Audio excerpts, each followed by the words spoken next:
Merdeka Belajar sudah menjadi gerakan besar yang memberi dampak signifikan pada peningkatan kualitas pendidikan di Indonesia. Salah satu terobosan penting dari Merdeka Belajar adalah hadirnya kurikulum merdeka. Ini kurikulum yang memberi keleluasaan pada guru untuk berinovasi dan menciptakan pembelajaran berkualitas sesuai dengan kebutuhan belajar muridnya. Melalui penerapan kurikulum merdeka, semua murid kita harap bisa mengembangkan literasi, numerasi, dan karakter yang baik, serta mengasah minat dan bakatnya masing-masing. Untuk mencapai tujuan kurikulum merdeka, karya sastra bisa menjadi media pembelajaran yang sangat potensial. Karena itu, kami di Kemendikbudristek menghadirkan program Sastra Masuk Kurikulum. Ini program yang membantu guru memanfaatkan karya-karya sastra untuk meningkatkan minat baca, menemukan empati dan nilai-nilai kemanusiaan. Melalui inisiatif ini, Kemendikbudristek menyediakan berbagai perangkat ajar yang akan membantu guru dalam memilih, memilah, dan memanfaatkan karya sastra dalam pembelajarannya. Antara lain, laman sebagai pusat informasi dan bantuan implementasi, daftar buku sastra yang sudah dikurasi berdasarkan jenjang, panduan penggunaan masing-masing buku, dan contoh modul ajar yang bisa dikembangkan sesuai kebutuhan.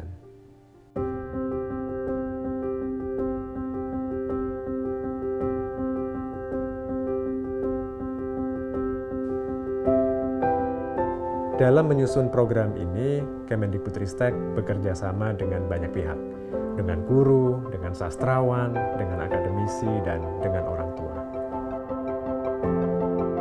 Menurut pengalaman saya sebagai orang tua dan juga pegiat komunitas, orang tua itu bisa meningkatkan literasi anak dengan memfasilitasi anak. Dan perlu diingat bahwa memfasilitasi ini bukan hanya sekedar memberikan bukunya atau memberikan akses terhadap bukunya, tapi juga perlu meluangkan waktu untuk mendampingi anak dalam membaca. Kemudian yang juga saya rasakan adalah bagaimana membaca sastra itu menjadi suatu pengalaman yang mengasah kreativitas, termasuk problem solving. Apa yang kita tahu, apa yang kita rasakan, dan juga termasuk apa yang kita nikmati, itu hampir selalu akan kita dapat dari buku. Makin sering dia baca cerita-cerita yang bagus, karya sastra yang baik yang saya maksud, itu pasti dia akan ngikut. Pasti tertempel pada dirinya cara-cara berpikir, cara-cara bekerja kreatif yang ada pada naskah-naskah yang dibacanya. Ya, termasuk misalnya dalam menghadapi hidup, dia juga menjadi cerdas dalam hal bernalar, ya, menjadi kritis. Menurut saya ini tuh adalah inisiatif yang bagus sekali dari Kemendikbudristek, karena sebagaimana yang kita tahu, kita hidup di zaman yang penuh distraksi.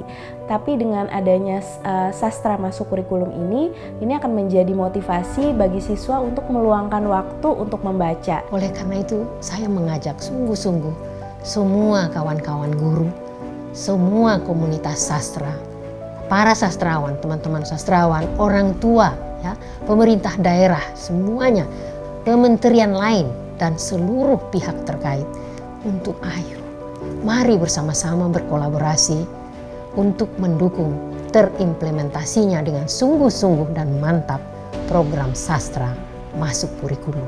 Ini adalah tantangan, ini adalah urusan kehidupan kita bersama, urusan Indonesia martabatnya baik.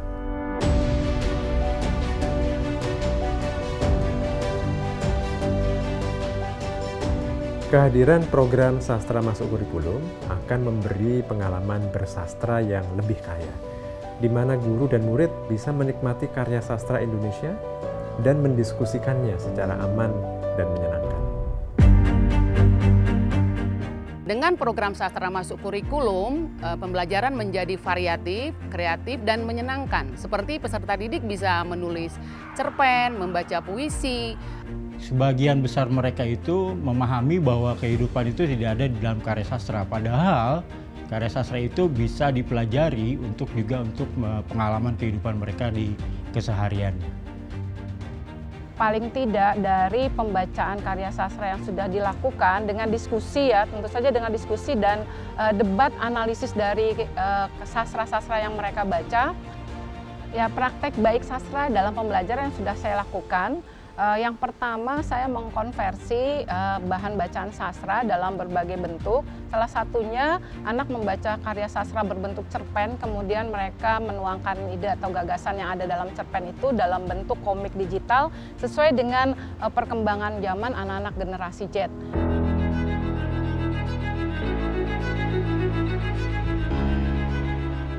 Hal-hal yang saya dapat dari membaca buku sastra adalah pemahaman yang lebih dalam mengenai kompleksitas manusia, baik itu emosi, masalah, bagaimana cara menyikapi masalah, dan hubungan manusia dengan manusia yang lainnya. Kemudian, kita dapat meningkatkan cara berpikir kritis kita mengenai pesan-pesan yang terdapat dalam buku sastra. Dan murid-murid pun bisa membaca buku sastra lainnya, tidak terpaku pada satu jenis sastra seperti novel. Murid-murid bisa membaca antologi puisi, murid-murid juga bisa membaca antologi cerpen ataupun esai-esai dari penulis-penulis agar minat literasi yang ada di Indonesia ini bisa meningkat dan bisa berkembang di murid-murid yang lain.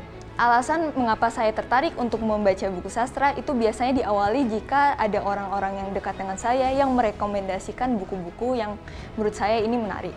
Hal-hal ini dapat berupa seperti judul yang menarik, lalu karakter-karakter yang menurut saya kompleks dan saya relate, lalu ada pesan-pesan yang ingin disampaikan oleh penulis yang menurut saya bisa berguna dalam kehidupan saya sehari-hari. Jadi saat saya membaca buku, menurut saya ini membuka pandangan atau perspektif saya, karena saat membaca buku saya bisa menerima lebih baik informasi yang sebelumnya saya tidak tahu. Saya merekomendasikan beberapa buku yang lainnya agar teman saya pun bisa merasakan dan bisa mendapatkan ilmu ataupun nilai-nilai dari buku yang saya baca.